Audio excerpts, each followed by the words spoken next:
네, 안녕하세요. 여러분들의 구독과 좋아요로 이 채널이 유지되고 있습니다. 네, 영상 속도는 1.5배를 추천드리고요. 항상 구독자님, 멤버십 회원님들에게 감사하다라고 말씀을 드리면서 자, 이번 내용 또 세금 내용을 안 꺼낼 수가 없었습니다. 그래서 다시 한번 또 가지고 와봤는데요.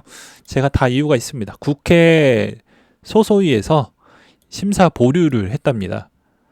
자, 욕이 안 나올 수가 없습니다. 아니 무슨 결정된 사항이 없다고 한 번 더 논의를 진행할 것이라고 하는데 시간이 얼마 안 남았거든요, 진짜로.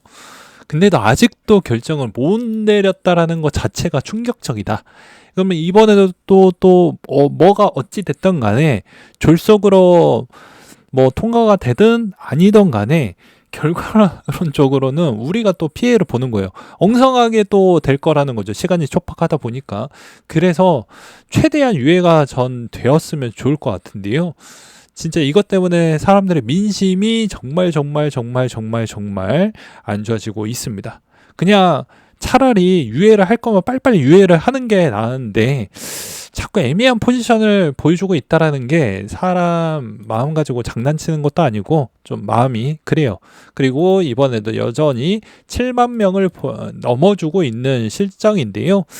이럴 때일수록 더욱더 화력이 전 좀 필요하다고 봅니다. 그래서 이제 보게 되면 제가 옛날에 이제 올려놨던 내용 기반하고 지금에 올려놨던 내용 부분을 보게 되면 좀 부족한 부분이 있긴 해요. 이게 있긴 하는데 좀 더 보충을 제가 이제 부연 설명을 드리도록 하겠습니다. 제 거 가지고 이야기를 한다고 하면, 그러니까 조세 가이드라인 부분이 좀 많이 부족하다 보니까 이 제도 정비가 완료되기 전 때까지는 유예가 필요하다라는 주장으로 제가 놓았던 내용입니다. 그래서 조세 가이드라인이 부족하고 그리고 납세에 따른 입증의 책임을 국민에게 전가하는 과세 방식이다 보니까 동의할 수가 없다라는 것이죠. 그리고 대부분 목돈으로 돌리시는 연령대는 대부분 고령자 위주에 있는 형태이다 보니까 이거 입증 책임을 그분들을 무시하는 게 아니고 생각보다 잘 못할 확률이 매우 높기 때문에 웬만하면 제도적인 부분을 깔끔하게 하고 넘어가자라는 취지가 있는 거예요. 그리고 유권 해석에 따른 문제점이 많이 있었습니다. 이벤트 코인 사태도 검색을 해보시면 바로바로 나옵니다. 제가 거짓말 치는 게 아니죠. 그리고 이번에도 부동산 관련되어져 있었던 것도 거의 비슷하게 국세청이 오류의 전산상의 오류로 인해서 더 많은 세금을 내라고 하다 보니까 그것도 여러 번 행정 청구권을 행사를 하고 언론까지 타고 난 뒤에 실수를 인정을 해갖고 사과까지 했던 사례도 있었습니다. 이런 것도 여러분들 잘 모르시죠. 그래서 이런 분쟁적인 부분이 많이 생길까봐 웬만하면은 이거 좀 나중에 미루자. 그래서 성실 납세자도 잠재적 범죄자가 될 수가 있다.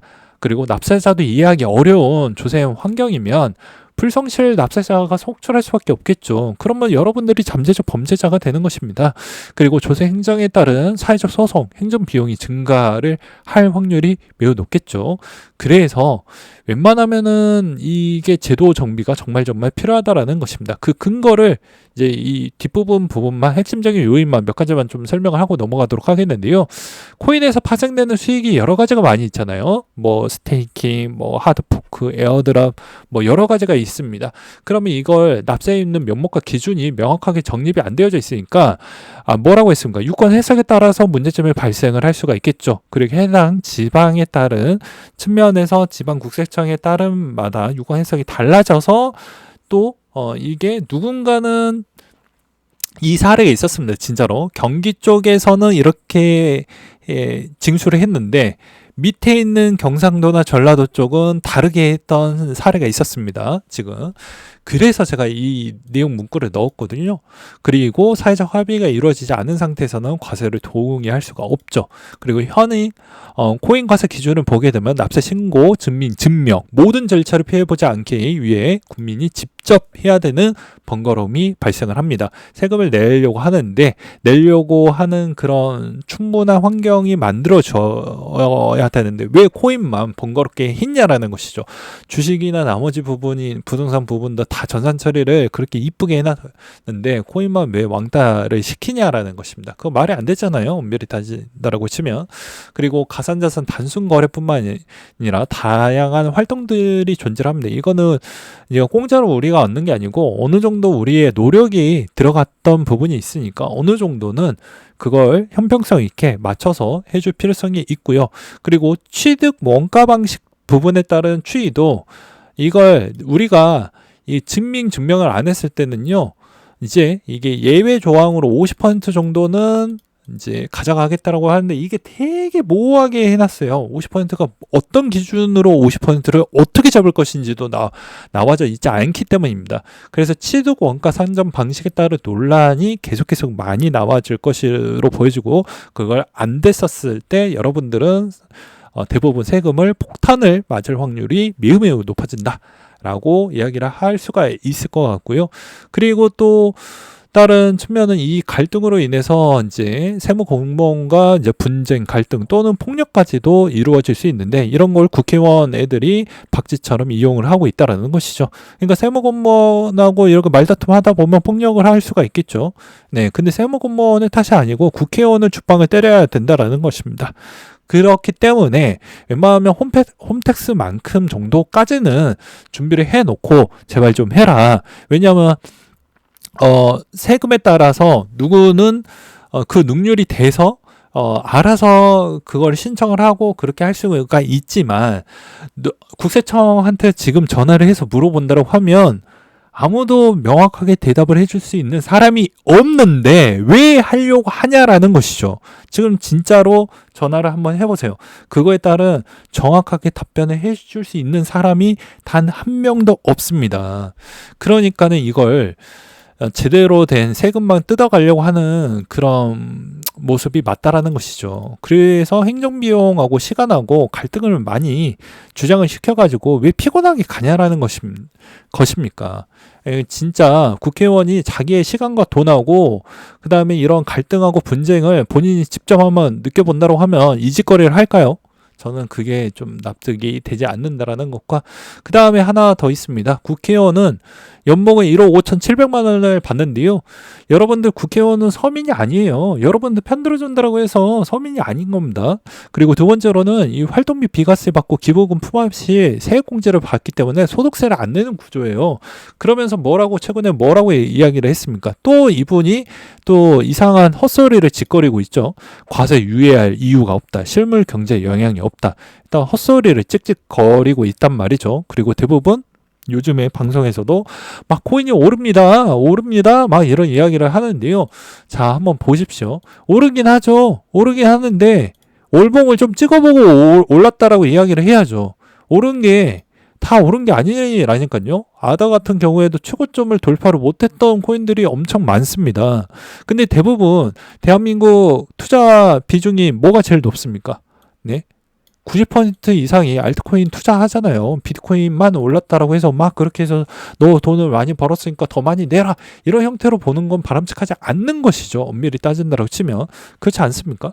그럼에도 불구하고도 지금에 있는 동향이 이런 목소리가 나와주고 있다라는 게, 대부분 코인 투자를 안 하시는 분들이 그런 이야기를 하고 있다라는 것 자체가 전 좀 불편하다라고 생각을 하고 있는 바입니다. 그리고 선진국이면 선진국답게 미국과 거의 비슷한 환경에 있는 추이로 제발 좀 바라봐 주었으면 좋겠다라고 이야기를 드리고 싶어요. 그래서 제가 왜 이렇게까지 목소리를 내는 이유가, 진짜로 그런 상황이 연출이 되었을 때는 여러분들이 엄청난 피해를 받을 것이다 라는 이야기를 다시 한번 준비를 해 왔고요.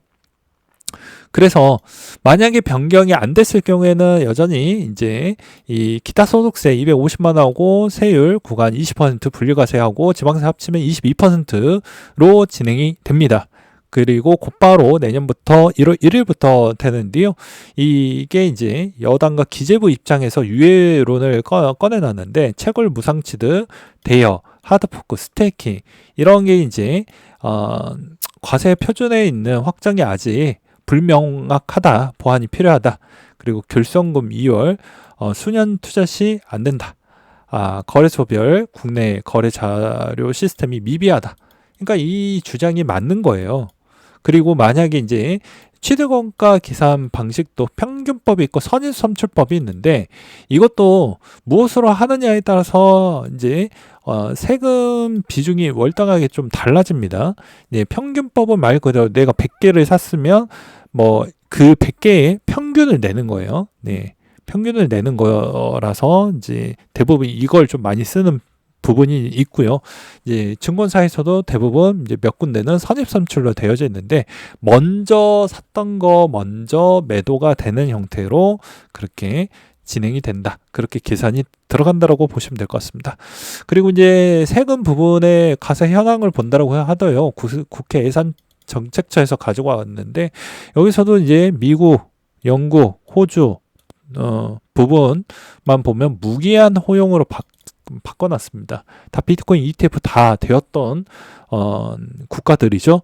무기한 허용을 해놨어요. 그러면 제가 오히려 이렇게 이야기를 할 것 같습니다. 아니 알트코인에서 아직까지도 손해율이 막심했던 사람들이 꽤 많은데 그러면 그 기준점으로 이 손익 2월 공제 추이를 좀 무기한으로 허용을 해놓는 형태로 해주는 게 맞지 않을까라고 저는 생각이 들어요. 그래야 그 좀 납득이라도 할 수가 있는 것인데 그렇지 않고 간다라고 하면 이건 좀 불만이 많이 나오지 않겠습니까? 그렇지 않을까요? 근데 이게 되게 웃긴 게 기타 소득세 형태로 머무는 이유가 여러 가지 이유가 있습니다. 예, 국세청의 뭐 그런 이해관계가 있고요. 그 다음에 기재부의 이해관계가 좀 있더라고요. 그러니까 약간 얘네들은 되게 그러니까 기존에 있었던 틀 안에서만 생각을 하다 보니까 그렇게 계속 주장을 하고 있는데 우리는 우리에 있는 목소리를 지금이라도 계속해서 단합이 되고 목소리를 많이 내지 않는다라고 하면 이들이 생각하는 방향 쪽으로 계속 흘러갈 수밖에 없기 때문에 정말 이번 시점에서 코인 개무시 하지 않는다. 코인 투자자를 진짜 개무시하는 행동이 계속 나와주고 있기 때문에 제발 이런 취지를 좀 잘 알고 계시길 바라겠습니다. 여러분들도 마찬가지이지 않습니까? 여기에서 돈 벌려고 들어왔지 뭐 세금만 내려고 들어온 거 아니잖아요. 그리고 마지막으로 소신발언하면 자꾸 그런 이야기가 많이 들려옵니다. 무슨 말이냐면 나는 상관없다. 이런 마인드를 제발 버렸으면 좋겠어요. 자, 진짜 객관적으로 이야기하겠습니다. 나라는 존재가 있는데 나는 투자를 안 하거나 내가 코인에 관심이 없어도 상관이 없다니까요. 근데 내 부모가 만약에 돈을 벌면 좋아할 거잖아요. 좋아할 거잖아. 또 증여 좀 받으려고 할 거잖아. 그때 가서 빽 소리 할 거야. 그럼 어리석한 짓을 할 겁니까? 내 자녀가 돈을 만약에 벌었다고 하면 내가 따로 지원을 해줄 필요성이 없으니까 내 노후 준비만 잘 쌓으면 되는 거잖아요. 아니면 자녀가 잘 되면 차라도 한 대 뽑아주니까 그거 증여로도 받을 수도 있고요. 그러하는데 그때 가서 또 빽 할 겁니까? 네? 그게 적은 돈이 아니라니까요. 1억을 벌면 2,200만 원을 내야 되는 부분이 발생을 합니다. 그리고 친척이 되면 뭐 경조사 때 지원을 안 해줄 것 같습니까? 돈을 어느 정도 아무리 싫은 관계라고 하더라도 조사 때는 나오겠죠. 근데 이 돈은 간접적으로 받을 수 있는 확률이 높아지는 거예요. 나한테 돌아올 수 있는 돈의 확률이 높아지는 거라고요. 근데 정부한테 돈이 가버리면 여기에 여러 가지 복잡한 복지 조건, 세금은 간편하죠. 그냥 이거 때리겠습니다 하면 끝이에요. 근데 복지 하나 받으려고 하면 온갖 조건을 다 붙이죠. 막 6가지부터 많게는 20가지까지. 그 조건을 다 맞춰야지만 여러분이 나한테 가는 거예요. 요렇게 돌아가지고 요렇게 가는 겁니다. 이게 빠를까요? 아니면 내 가족들이 내 투자 성향과 전혀 다를 거라서 누군가는 분명히 할 건데 아예 내 가족이 사촌 때까지 안 한다라고 하면은 저도 할 말이 없지만 그 중에서는 모르게 하고 있다라는 것이죠. 그때 가서는 뭐 세금 내지 말아주세요 이렇게 할 겁니까? 이미 입법이 되고 나서는 수정하기가 너무 어렵습니다. 그게 너무 어려운 배경도 뭔지 아십니까? 국회의원의 실적이기 때문에 그 법안을 취소시킬 수가 없어요. 내 실적이 없어지는 건데요. 내가 발의했는데 그 존심이 용납이 됩니까? 그렇지 않잖아요. 마찬가지입니다. 그렇기 때문에 진짜 첫 번째 있는 법안 같은 경우가 어떤 게 올라왔다라고 하더라도, 이번에 과세의회 된다라고 가정을 하더라도 첫 번째 입법안 그런 내용들이 나왔을 때도 좀 관심 있게 볼 필요성이 있다. 매번 7월 달에 뭐 가상자산 이용자 보호법 나와가지고 너희들 뭐 다 지금 혜택 받고 있지 않냐라고 일단 개 쌉소리 하시는 분들이 간혹 계시는데요. 7월 달에 여러분들이 놓치는 부분이 꽤 있습니다. 실질적으로 여러분들이 이 가상자산 이용자 보호 관련 법률 내용 읽어보신 분이 거의 없을걸요. 네, 보면 투자자 보호 장치가 별로 없어요. 예. 왜냐? 거래소 운영 문제점 발견했었을 때 배상 필요가 있는데 벌금만 있지 배상 내용의 기준이 없습니다. 벌금만 쳐내라고만 하지 투자자의 배상 기준이 없다고요. 그리고 보험도 이번에도 비용 많이 들어간다라고 해서 안 들었잖아요. 그래놓고 모험 보상이 있고 뭐가 있겠습니까? 여러분들 정신 차릴 때는 정신 차려야 된다는 걸 다시 한번 말씀을 드리는 겁니다. 여러분들 권리를 진짜 누군가가 떠먹여 주지도 않고요. 누가 도와주지도 않습니다. 진짜로 여러분들이 이런 것도 안 챙겨 먹으면 앞으로도 더 개무시할 것이고요. 더 짓밟아서 여기에서 돈 계속 더 빨아 제끼려고 할 겁니다. 그러니까 정신 바짝 차리고 우리 이번 시점에서는 좀 잘 단합된 모습을 보여서 좋은 결과치를 뽑아내길 바랄 뿐입니다. 정말 이거 이대로 간다라고 하면요, 여러분들 진짜로 피 보는 건 제가 진짜 그건 장담할 수 있어요. 여러분들 이거 진짜 쉽게 보시는 게 아니에요. 이거 신고 증빙 증명 조금이라도 틀리게 되면 연말정산세 뭐라고 되어져 있습니까? 가산세 폭탄 맞는다라고 되어져 있죠.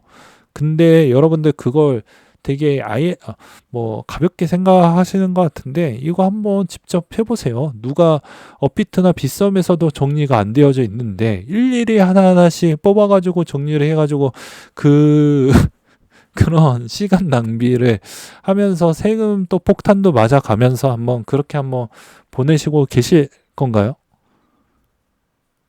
그런 어리석은 짓을 해야 될까요? 우리가?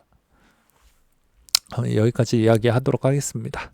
네, 아무튼 좋은 결과가 저도 나오길 계속 기원 하고 이번에 제발 화력 좀 잘 부탁드리는 바가 될 것 같습니다. 이런 애들이 설치지 않게끔 제발 여러분들 힘을 좀 모아주시길 바라겠습니다.